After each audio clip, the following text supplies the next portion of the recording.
색, 개, 짱아이링. 커피숍에는 별로 사람들이 없었다. 지아즈가 카운터로 다가가 전화를 걸자 광희민의 목소리가 들렸다. 그녀가 광둥어로 오늘 쇼핑을 하러 갈 건데 정확한 시간은 아직 모르겠다고 말했다. 처음으로 밖에서 이 선생을 만났을 때 그가 반지를 사주겠다고 했었다. 지난번 그와의 두 차례 만남은 모두 비어있는 아파트에서 이루어졌다. 주문한 커피는 이미 차갑게 식어 있었지만 그의 차는 아직도 모습을 보이지 않고 있었다. 그녀는 상점이 문을 닫을까봐 겁이 났다. 분첩 거울에 얼굴을 비춰보며 얼굴에 분첩을 두드렸다.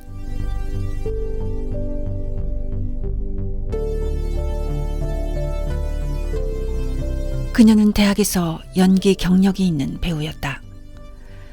대학이 홍콩으로 이전했을 때 한 차례 공연을 했었고 반응도 좋았다. 그 가운데 가장 대화가 잘 통하는 동기들이 모여 그룹을 만들었다. 그때 왕징웨이 일행이 홍콩에 도착했다. 그중 부관 한 명이 광희민과 같은 고향 사람이어서 적지 않은 정보들을 캐내왔다. 한자리에 모여 의논을 거듭하던 그들은 미인계를 쓰기로 결정했다. 그 역할은 지아즈에게 돌아갔다. 집이 부자였던 황래희가 자금을 마련하여 집과 차를 빌렸다. 지아즈가 맥부인 역을, 오양링원이 맥선생 역할을 맡았고 광희민이 사촌 동생 역을 맡았다. 이 부인은 쇼핑의 천국인 홍콩에 와서 뭔가 필요한 것을 사고 싶어 안달이 나 있었다. 그녀는 무역상을 하는 맥선생 부부를 소개받은 후 그들과 함께 쇼핑을 하러 다녔다. 지아즈는 이 선생과 몇 차례 부딪히기는 했지만 그저 고개를 숙여 인사만 했을 뿐이었다. 처음으로 마작을 하던 날, 그녀는 그가 자신에게 전혀 관심이 없는 것이 아님을 알았지만 섣불리 단언할 수도 없었다. 이 부인이 남편의 양복을 맞추고 싶다고 했다. 지아즈가 단골 양복점을 소개하겠다며 자신의 전화번호를 슬쩍 남겼다.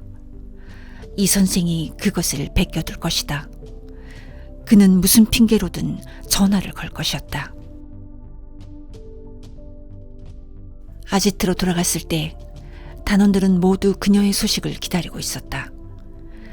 그녀는 자신의 놀랄 만큼 성공적인 연기에 도취되었다. 단원 중에 여자와 잠자리를 해본 사람은 량윤성 한 사람뿐이었다. 그들은 계속 연극을 진행했다. 하지만 며칠이 지나도 이 선생에게서 전화는 오지 않았다. 2주가 지나고 나서야 이 부인이 상하이로 떠난다는 전화가 왔다. 실로 난감한 일이었다. 황래희는 빚을 잔뜩 짊어졌고 그녀와 량윤성의 관계는 이미 냉랭하고 어색해진 지 오래였다. 그녀는 후회했고 이를 알고 있는 단원들도 그녀를 피했다. 진주만 공습이 일어난 후 그들은 모두 상하이로 전학을 갔다. 상하이에서 그녀는 단원들과 아무런 왕래도 하지 않았다. 아주 오랫동안 그녀는 자신이 더러운 성병에 걸리지 않았을지 걱정했다. 그동안 그녀의 동료들은 상하이 지하 공작원과 선이 닿았다. 그들이 그토록 중요한 끈을 갖고 있다는 사실을 안 우 선생이란 사람이 당장 민계를 다시 진행하라고 했다. 그들은 할 수 없이 지아즈를 다시 찾아왔고 그녀 역시 동참하기로 했다.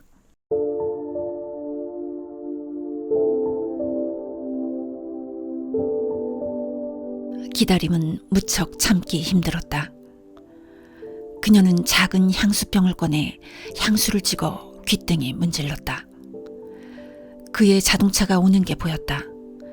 그녀가 밖으로 나가자 운전기사가 차에서 내려 차문을 열어주었다.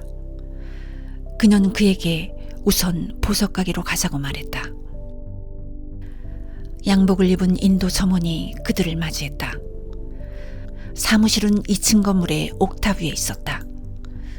인도인 주인이 작은 보석 상자를 열자 그 안에 핑크 다이아몬드가 들어있었다.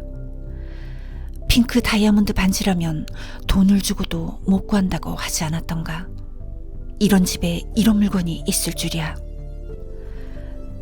그녀는 핑크 다이아몬드 반지를 손에 낀 후 손을 이리저리 돌려가며 바라보았다.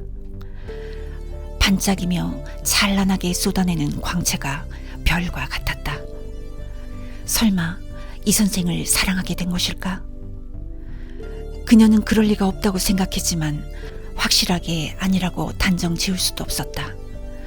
사랑에 빠져본 적이 없었기 때문에 사랑이 뭔지 알 수 없었다. 이 사람이 나를 진심으로 사랑하고 있구나. 갑자기 몰려든 생각에 그녀의 심장이 쿵쾅거리며 미친 듯이 뛰었다. 너무 늦었어. 그녀가 소근거리듯 외쳤다. 가요, 어서. 그가 곧 그녀가 한 말의 의미를 알아차렸다. 그는 자리에서 벌떡 일어나 출입문을 향해 쏜살같이 내달렸다. 그녀는 서둘러 1층으로 내려왔다. 암살을 진행하려던 사람과 그녀를 데려갈 사람 모두 사라지고 없으리라. 그녀는 인력거에 올랐지만 곧 모든 길이 봉쇄되었다.